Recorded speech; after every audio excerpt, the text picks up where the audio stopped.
하나님의 은혜와 평강이 우리 모든 성도님들 가정 가운데 임하기를 주님의 이름으로 축원합니다. 오늘은 어버이 주일입니다. 하나님께서 계명을 주시면서 내 부모를 공경하라 말씀을 주셨죠. 이 말씀의 위치를 우리가 잘 생각해 봐야 됩니다. 1계명부터 4계명까지는 하나님 예배의 대상, 또 예배의 방법, 예배의 시간, 이런 하나님을 예배함이 4계명까지고요. 5계명이 부모를 공경하는 것, 그 다음에 6계명부터 10번째 마지막 계명까지가 이웃사랑에 대한 계명인데요. 이웃사랑에 대한 계명의 시작은 부모를 공경하는 데 있습니다. 부모님을 사랑하는 데 있어요. 그래서 오늘 우리가 평생 잊지 말아야 될 아주 중요한 그런 계명의 말씀으로 또 알고 순종하셔서 하나님이 기뻐하시고 하나님 복 주시는 삶이 되기를 주님의 이름으로 축원합니다. 오늘 잠언의 말씀을 읽었습니다. 잠언 속에 담겨진 부모 공경의 말씀, 참된 지혜는 무엇일까 오늘 발견하고자 하는데요. 잠언 1장 7절 솔로몬은 이렇게 시작합니다. 여호와를 경외하는 것이 지식의 근본이거늘 미련한 자는 지혜와 훈계를 멸시하느니라. 그러니까 모든 지식의 근본, 이 토대가 되는 것은 무엇이냐? 여호와를 경외하는 것, 그러니까 하나님을 알고 하나님을 믿는 것, 그를 섬기는 것, 이것이 우리 모든 지식의 기초가 되는 것. 그 위에 이 세상의 지식들이라는 기둥이 세워져 나가야 됩니다. 근데 하나님을 알지 못하는 자들은 이 땅에 있는 지식들이 보편적인 것이며 진리라고 생각해요. 물론 과학을 하는 사람들은 자신들의 지식이 완전하다고 생각하지 않습니다. 새로운 이론과 법칙들이 발견되면 이전의 법칙과 발견들은 자연스럽게 폐기가 되는 거죠. 폐기라고 표현하는 것이 맞는지 모르겠지만 점점 발달하면서 더 좋은 지식과 학문이 서 나가는 것입니다. 그런데 이 세상의 지식과 학문이라는 것은요, 다 변하게 돼 있어요. 가치관도 다 변하게 돼 있어요. 그러나 영원히 변치 않는 하나님을 아는 지식, 그 하나님을 아는 지식 위에 여러분들의 학문의 토대가 서야만 흔들리지 않는 가장 완전한 진리를 우리가 발견하게 되는 것입니다. 여러분, 우리가 공부 잘하고 학위도 얻고 성공하는 것도 중요하지만 여러분, 지혜와 지식의 근본 되시는 여호와 하나님을 경외하는 삶이 될 수 있기를 주님의 이름으로 축원합니다. 그래야 반석에 흔들리지 않는 믿음이 되는 거예요. 하나님을 경외하지 않고 여러분 우리 세상 지식만 자라가면요, 하나님과 상관없는 지식 대단할 것 같지만 그렇게 대단하지 않습니다. 우리가 학교 다니다가 대학생 되고 그러면요, 교수님들의 지식이 대단해 보여요. 목사님 잘 모르는 것 같은데 교수님은 아주 훌륭해 보이고 인격도 고매해 보이고 그러는데, 목사 비교할 일은 아니지만 여러분, 참된 지식은 말씀에서 발견해야 돼요. 그래서 솔로몬은, 지혜의 왕이라고 부르는 솔로몬은 잠언 말씀을 쓰면서 뭐라고 반복하느냐? 내 아들아, 내 아들아. 이 표현을 계속 반복해요. 아들들아. 그래서 자기 아들인 르호보암에게만 하는 말이 아니라 이 땅을 살아가는 모든 자녀들, 솔로몬이 바라보기에 이 땅에 있는 우리 모든 하나님의 사람들을 아들아. 그래서 어떤 면에서 솔로몬이 주는 지혜이지만 하나님께서 사랑하는 자녀들, 오늘 저와 여러분들에게 주는 지혜의 말씀이라는 겁니다. 그럼 오늘 우리가 읽은 29장은 어떤 지혜를 우리에게 주시고 있는가? 우리 읽었던 말씀 19절 말씀 보니까요, 내 아들아, 또 그렇게 부르죠. 마치 아버지가 어머니가 아이들에게 권면하듯이 너는 듣고 지혜를 얻어 내 마음을 어디로 인도하라고요? 바른 길로. 모든 부모는 자녀들이 바른 길 가기 원해요. 여기 혹시 우리 자녀들이 엉뚱한 길 가고 잘못된 길 가길 바라는 사람 있습니까? 그런 부모는 아무도 없어요. 하나님께서도 우리가 다 바른 길 가기 원하세요. 근데 오늘 23장에 보니까 두 가지 길이 나옵니다. 하나는 말씀을 떠나 탐욕으로 걸어가는 멸망의 길, 또 하나는 하나님 말씀에 귀를 기울이고 살아가는 생명의 길. 여러분, 어떤 길 가기 원하세요? 우리 모두가 다 생명의 길 가기를 원하실 겁니다. 그런데 모두가 다 생명의 길, 좋은 길 가기 원하지만 막상 우리의 삶을 들여다보면요, 멸망길로 가고자 하는 사람들이 많습니다. 이 시대도 마찬가지였던 거예요. 그럼 우리가 가야 할 생명의 길은 무엇인가? 우리 멸망의 길부터 살펴보면요, 20절에 보니까 술을 즐기고 고기를 탐하는 자들을 멀리하라는 거예요. 21절에 보니까 술 취하고 음식을 탐하는 자, 잠자기를 즐겨하는 자 다 멀리하라는 거죠. 21절은 그래도 이해하겠는데 20절에 보니까 고기를 탐하는 자, 우리 식사 때마다 고기가 올라오는데 고기를 먹지 말아야 되나 생각할 수 있는데, 지금 시대가 아니에요. 잠언은요 벌써 지금으로부터 3000년 전의 이야기입니다. 이스라엘 백성들이 가나안 땅을 살아갔던 시대예요. 그 시대는요 지금처럼 우리가 짐승을 대량으로 사육하던 시대가 아닙니다. 우리가 뭐 닭고기, 돼지고기, 소고기 이런 거 많이 먹는 거는 우리가 워낙 대량으로 사육할 수 있는 그런 기술이 있기 때문이죠. 이 시대는 그런 시대가 아니에요. 자기 집안에 가축이 몇 마리나 있겠습니까? 그러니까 1년에 고기 한 번 먹는 게 큰 일인 겁니다. 그래서 고기를 먹을 때 어떻게 하느냐, 자기 혼자 몰래 숨어가지고 고기를 구워 먹으면 옆집에 있는 사람들이 냄새 날 거 아니에요? 1년에 한 번 먹는 건데 얼마나 부럽고 힘들고 그러겠습니까? 그래서 하나님께서 아예 제사를 만드셨어요. 그게 화목제입니다. 화목제는 내가 고기를 먹고 싶을 때 하나님 앞에 드리는 제사예요. 그래서 짐승을 잡아가지고 하나님 앞에 나옵니다. 잡은 다음에 하나님께 기름을 태워드려요. 그리고 제사를 집행했던 제사장에게 다리 한쪽 갖다 줍니다. 그리고 나머지는 우리 가족, 친구들, 이웃들, 우리 친척들 다 불러가지고 함께 고기 먹는 파티를 벌이는 거죠. 그러니까 고기를 탐한다는 건 뭐냐면 1년에 한 번 먹을까 말까 한 것을 즐겨하는 자, 지금 우리 시대로 말하면 방탕한 자, 우리 가진 것을 방탕하게 쓰는 자, 이런 표현이라고 생각하시면 돼요. 그리고 왜 술 취하거나 술을 즐기지 말라고 말합니까? 바울도 말하죠. 술 취하면 성령 충만의 정반대쪽에 놓는 거예요. 우리의 세월을 방탕하게 만드는 것이 그 술 취함의 원리라는 것입니다. 그러니까 우리의 시간과 우리의 힘과 우리 가진 것들을 방탕하게 쓰는 거, 멸망길이라는 거. 멸망길. 반면에 바른 길은 무엇인가? 자, 22절 말씀 우리 같이 한번 합독해서 읽어보겠습니다. 너를 낳은 아비에게 청종하고. 아멘. 자, 우리를 낳아주신 아버지에게 어떻게 하라는 거예요? 청종하라. 이거 하나님께 쓰는 표현 아닙니까? 하나님 말씀 청종하라 그랬는데, 하나님은요 이 땅에서 우리에게 뭐라고 말씀하시냐면은 너를 낳아서 말씀으로 길러주신 아버지에게 하나님 말씀 듣듯이 청종하라는 거예요. 물론 지금 우리하고 문화가 다릅니다. 우리는 종교다원 사회, 기독교 국가가 아니에요. 기독교 사회가 아니에요. 잠언은 기독교 국가요 기독교 사회 속에서 쓰여진 말씀이에요. 그러나 적어도 여러분들 부모님이 신앙생활 하신 부모님들 그 밑에서 자랐다고 한다면 부모님이 들려주시는 하나님의 말씀, 가르쳐주시는 지식과 지혜 앞에서 하나님 말씀 듣듯이 우리의 귀를 열어 들어야 될 줄로 믿습니다. 그것이 하나님의 명령이라는 거예요. 또 내 늙은 어미를 경히 여기지 말지니라.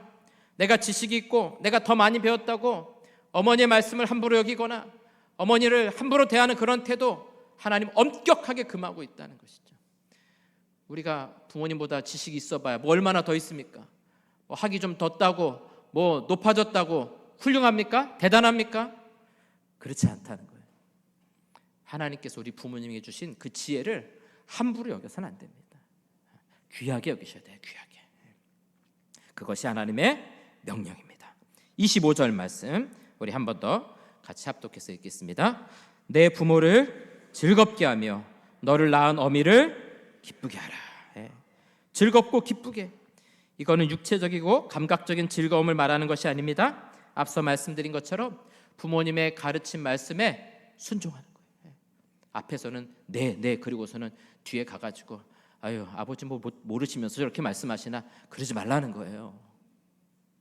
들었으면 들은 대로 순종하라는 거예요. 아들아 주일날 교회 빠지지 말고 잘 가라. 그럼 어떻게 하셔야 돼요? 왜 대답이 없습니까? 여기 우리 멀리서 지방에서 올라와서 신앙생활하는 우리 청년들, 젊은이들도 많은데 다 부모님들이 걱정하는 거예요. 멀리 가 있으면 교회는 잘 나가나, 신앙생활 잘하나, 밥은 잘 챙겨 먹나? 여러분 멀리 떨어져서 효도하는 길은 뭐냐? 부모님의 마음 알고 교회에서 예배 잘 드리고 신앙생활 잘하는 거예요. 그 말씀에 순종하는 게, 그게 부모님 기쁘시게 해드리는 거예요.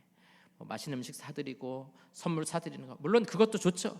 그러나 여러분, 더 큰 기쁨은 뭐냐면요, 부모가 가르친 그 가르침대로 사는 거예요. 사는 거예요. 그대로. 얼마나 귀히 여기는 거예요. 얼마나 존중하는 거예요. 오늘 하나님이 기뻐하시는 뜻은 무엇인가? 말씀으로 가르쳐 주시는 부모님의 말씀 앞에 믿음으로 순종하고 하나님 말씀처럼 순종하는 것, 이것이 부모님이 기뻐하시는 뜻이요, 하나님이 기뻐하시는 뜻인 줄로 믿으시기 바랍니다. 오늘 이 두 가지 원리, 하나님을 기쁘시게 부모님을 기쁘시게 잘했던 분이 바로 우리 예수님이십니다. 예수님은 어떻게 부모를 공경했는가 한번 살펴볼까요? 먼저는 육신의 부모입니다. 예수님에게 육신의 부모가 누구입니까? 아버지는 요셉, 어머니는 마리아. 근데 성경에 보면 예수님의 어릴 적 기록이 별로 없어요. 뭐 하고 크셨는지, 어떻게 지내셨는지 이 복음서 많은 내용 가운데 정말 몇 절 안 됩니다. 근데 예수님의 아버지였던 요셉의 기록이, 마지막 남은 기록이 뭐냐면 예수님께서 12살에 성전에 올라가셨을 때 그때 같이 올라갔던 기록이 요셉에 대한 마지막 기록입니다.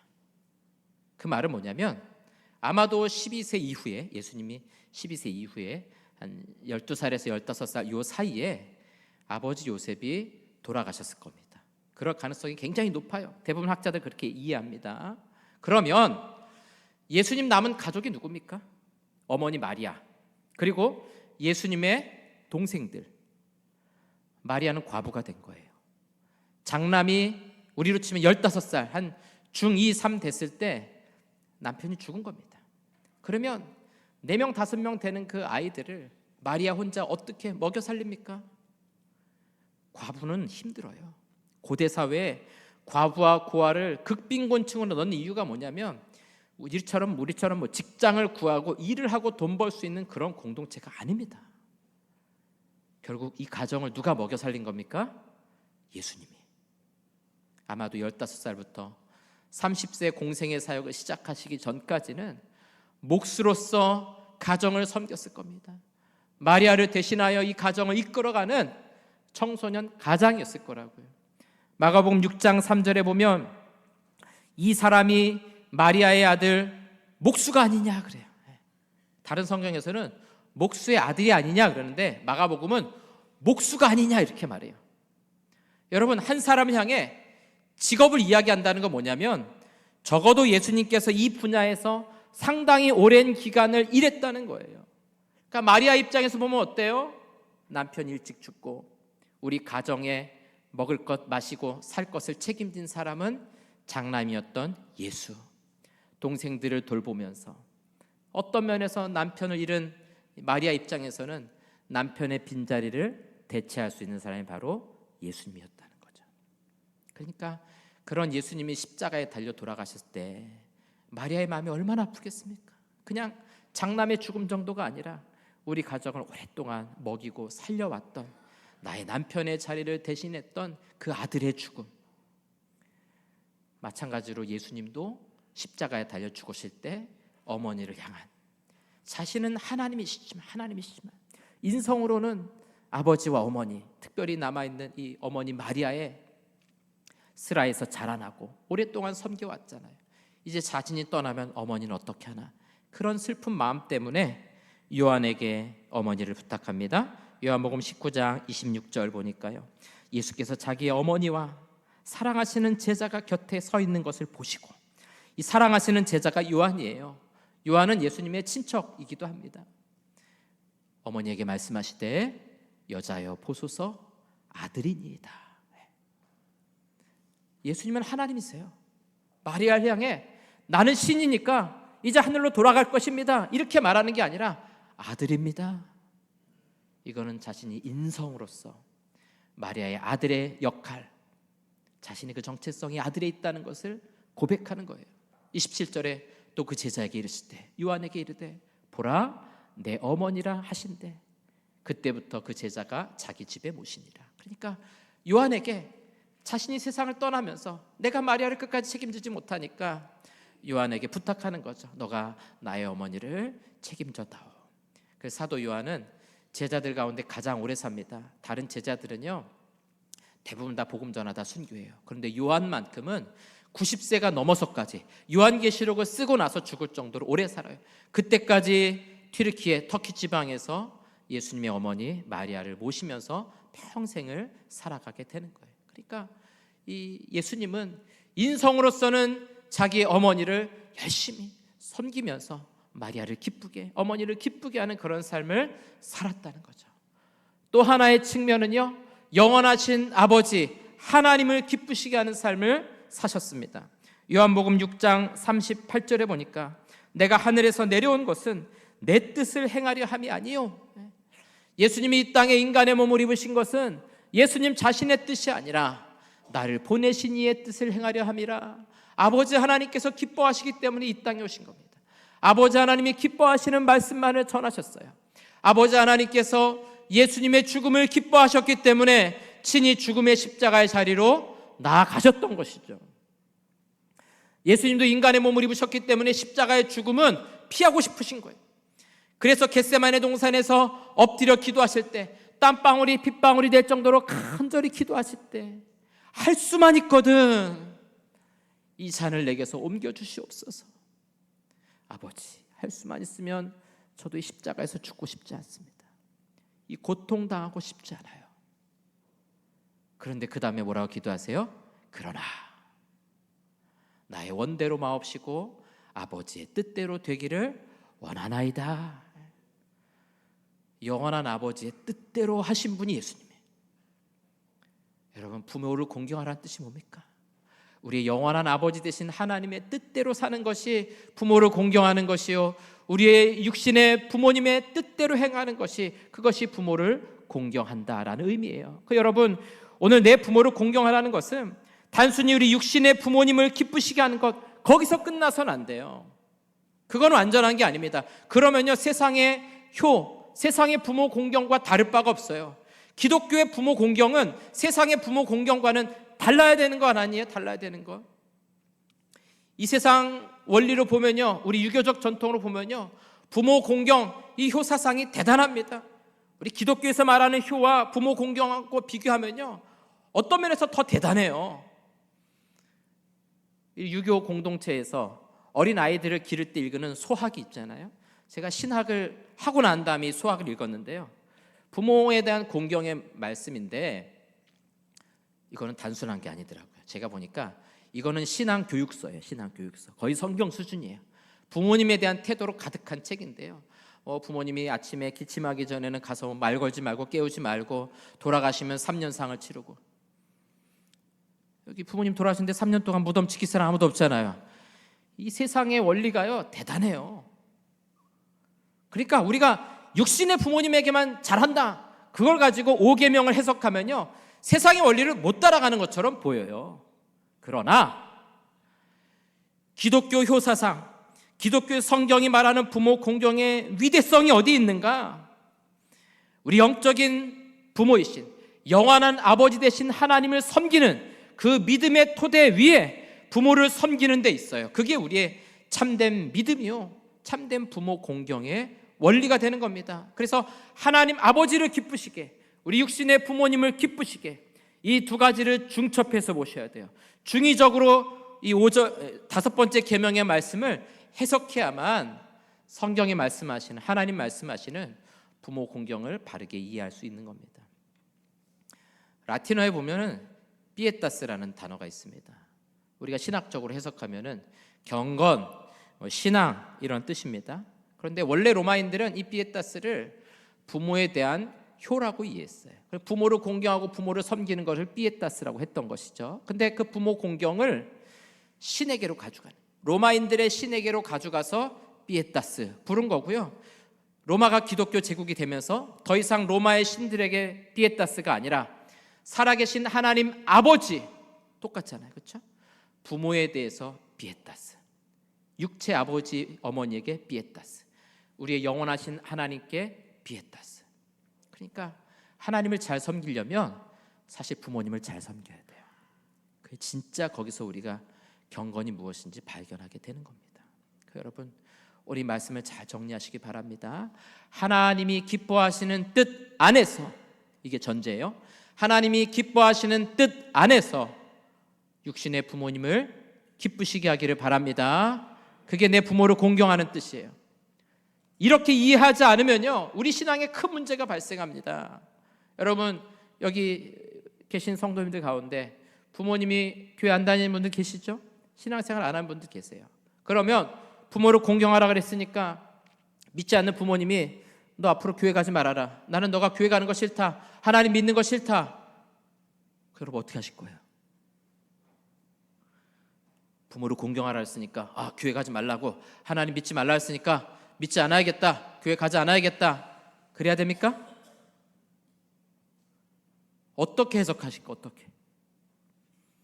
목사의 책임은요, 성경을 해석하고 우리의 삶을 해석하고 사회를 해석하는 게 책임입니다. 여러분들에게 그런 의미를 어떻게 해석하고 이해할 것인가를 말씀드리는 게 저의 책임이에요. 믿지 않는 부모님이 우리에게 신앙을 중단할 것을 요구할 때 우리는 어떻게 할 것인가?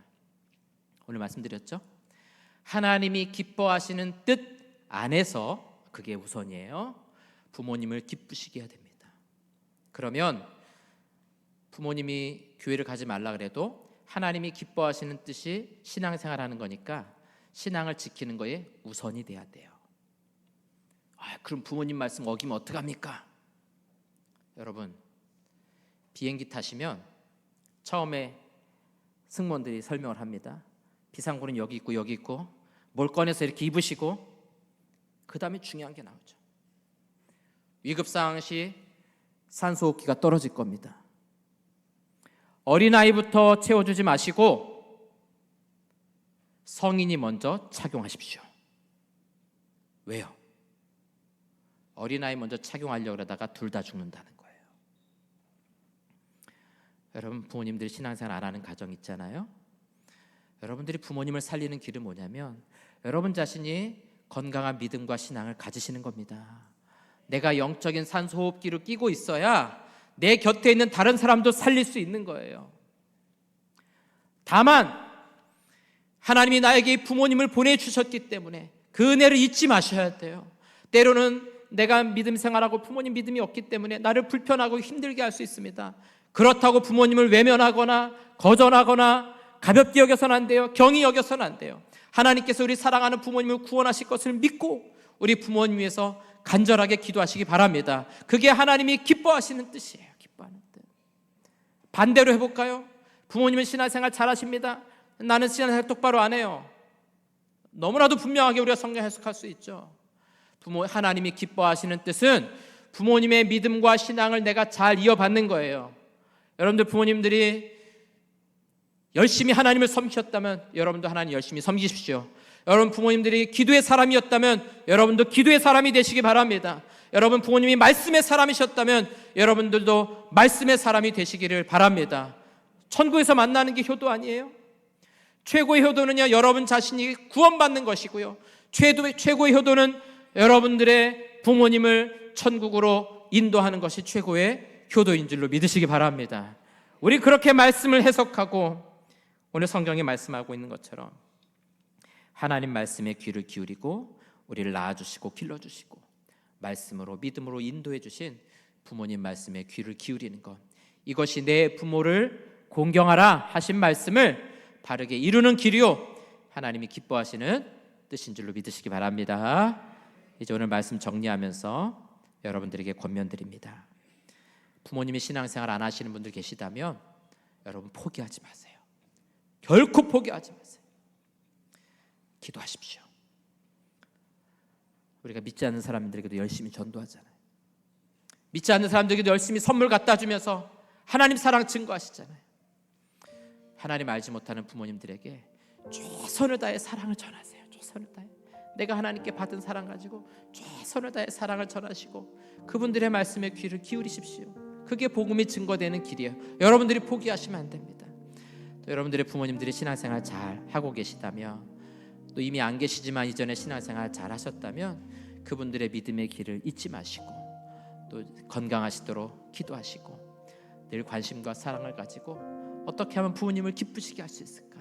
여러분들이 그 마음을 가지고 순종하고 충성한다면 하나님께서 저와 여러분들에게 복 주실 줄 믿습니다. 이런 마음 가지고 우리 부모님의 은혜를 잊지 않고 기억하며 우리를 낳아주시고 길러주신 부모님을 기쁘게 하는, 그래서 하나님이 기뻐하시는 삶을 살아가는 우리 모든 성도들 되시기를 주님의 이름으로 축원합니다.